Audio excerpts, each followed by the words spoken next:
हाथरस भगदड़ मामले पर सुप्रीम कोर्ट 12 जुलाई को सुनवाई करेगा। इस मामले में याचिकाकर्ता व अधिवक्ता विशाल तिवारी ने आज सीजीआई के समक्ष इस मामले को मेंशन किया। तब सीजीआई ने कहा कि इस मामले पर कल ही वो सूचीबद्ध करने का निर्देश जारी कर चुके हैं। हमारे साथ बातचीत करने के लिए विशाल तिवारी जी साथ में हैं। विशाल जी, इस मामले में जो आपकी मांग है याचिका में, वो क्या है, उस बारे में हमें बताएं जरा विस्तार से। देखिए, पहले तो हम बहुत ही ग्रेटफुल हैं सुप्रीम कोर्ट के कि इस तरह की घटना को लेकर सुप्रीम कोर्ट द्वारा तुरंत आदेश पारित किया गया है लिस्टिंग करने का। और जो हमारी मांगे हैं वह यही हैं कि एक एक्सपर्ट पैनल गठित किया जाए, इस घटना की जांच करे, उसकी अध्यक्षता जो है सुप्रीम कोर्ट के रिटायर्ड जज द्वारा की जाए और साथ ही भविष्य में ऐसी घटनाओं को रोकने के लिए, कंट्रोल करने के लिए जो भी गाइडलाइन है उनको फ्रेम करे। और इस घटना को लेकर जिस किसी की भी लापरवाही रही है, चाहे ऑर्गेनाइजर है, छोटा पदाधिकारी है, बड़ा पदाधिकारी है, प्रशासनिक तौर पर है, कुछ भी है, उनके विरुद्ध कार्रवाई हो। क्या रिलीजियस फंक्शंस को लेकर के कोई गाइडलाइंस है कि कैसे मैनेज किया जाए, स्टेट कैसे मैनेज करे या प्रशासन कैसे मैनेज करे, पुलिस व्यवस्था क्या होगी और जो आयोजक हैं वो किस तरह से करेंगे, निकलने का रास्ता क्या होगा? कोई गाइडलाइंस हैं ऐसी? देश में कोई कानून है इसके संबंध में? देखिए, गाइडलाइंस तो हर प्रकरण पे हमारे देश में मौजूद है, लेकिन क्या उन गाइडलाइंस का सही पालन होता है, उनके अनुरूप आदेश दिया जाता है, यह देखना है।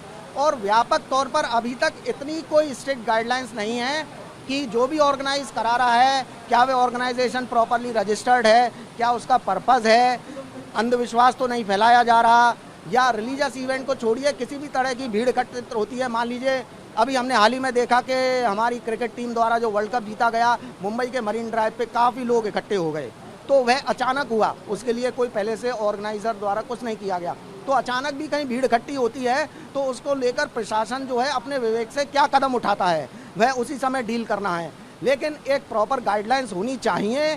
साथ ही में इस तरह की भीड़ इकट्ठी होती है तो आम लोगों को भी काफ़ी परेशानियां होती हैं, ट्रैफिक जाम हो जाता है। यानी कि स्टेट ने जो अपनी गाइडलाइंस मेंटेन कर रखी हूँ वो अलग है, लेकिन आप ये चाहते हैं कि देश भर में एक जैसी गाइडलाइंस हो जो सुप्रीम कोर्ट फ्रेम करे। देखिए, रिलीजियस इवेंट को लेकर इस तरह के जो इवेंट कराए जाते हैं, कई जगह देखा है कि कई बाबा हैं जो बीमारियों को ठीक कर रहे हैं, काफ़ी तादाद में लोग जाते हैं, तो हमारे लोगों की जो विश्वास है वो एक तरह से बहुत आसानी से उस विश्वास को जीत लिया जाता है।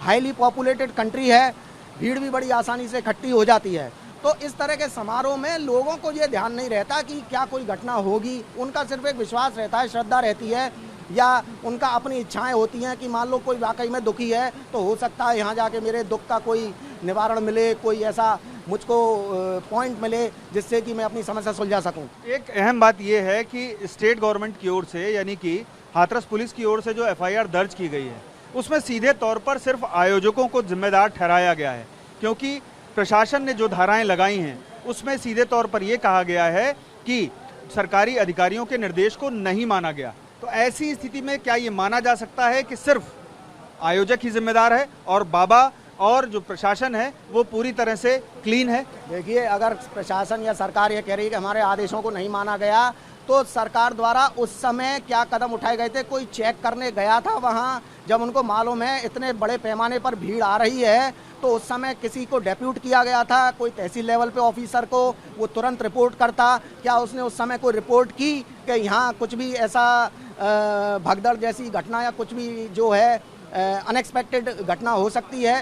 तो ये सब सिर्फ टाल देना कि ऑर्गेनाइजर है, छोटी मछली को पकड़ लो, बड़ी को छोड़ दो। और सरकार का, जैसा कि मैंने अभी हाल ही में कहा, कई दृष्टिकोण होते हैं, वह सिर्फ घटना को लेकर जांच पे नहीं रहती।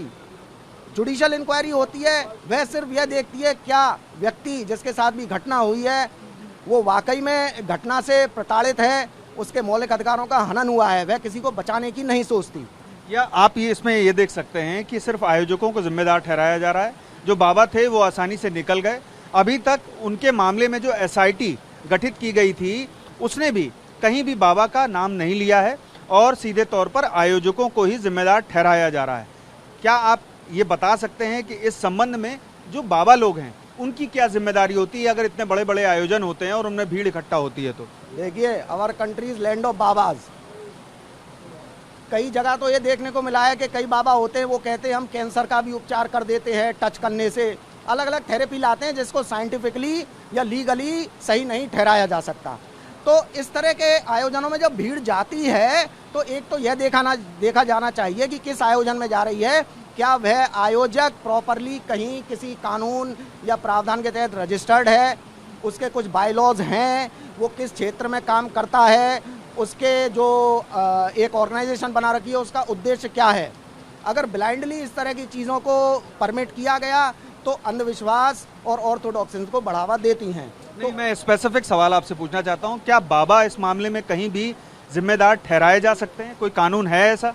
देखिए, कानून सबके लिए बराबर है। अगर लापरवाही आती है कि जो मेन ऑर्गेनाइजर था, जो इस सबको चला, और ये एक जगह ही इवेंट नहीं होता है, एक ही बाबा है, पूरे देश में घूम घूम के इवेंट करते हैं, यानी कि he is the sole figure who is regulating the entire events. तो स्टेटस रिपोर्ट की भी हमने मांग की है कि क्या स्टेटस रिपोर्ट है, अगर उस जांच में पुलिस द्वारा या जो सरकार द्वारा रखा जाएगा, सुप्रीम कोर्ट अगर मांगती है और उसमें कहीं भी लूप होल्स रहे तो उस मुद्दे को हम बिल्कुल उठाएंगे।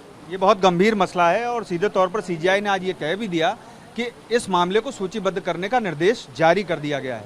अब 12 जुलाई को इस मामले पर सुनवाई होगी और देखना यह है कि सुप्रीम कोर्ट का इस मामले में क्या रुख रहता है, क्योंकि राज्य सरकार की ओर से जो एफआईआर दर्ज की गई है उसमें सिर्फ आयोजकों को जिम्मेदार ठहराया गया है, जबकि एसआईटी ने भी जो रिपोर्ट दी है उसमें किसी भी तरह से बाबा की कोई जिम्मेदारी या उनका कोई नामो निशान नहीं है। पीयूष पांडे, TV9।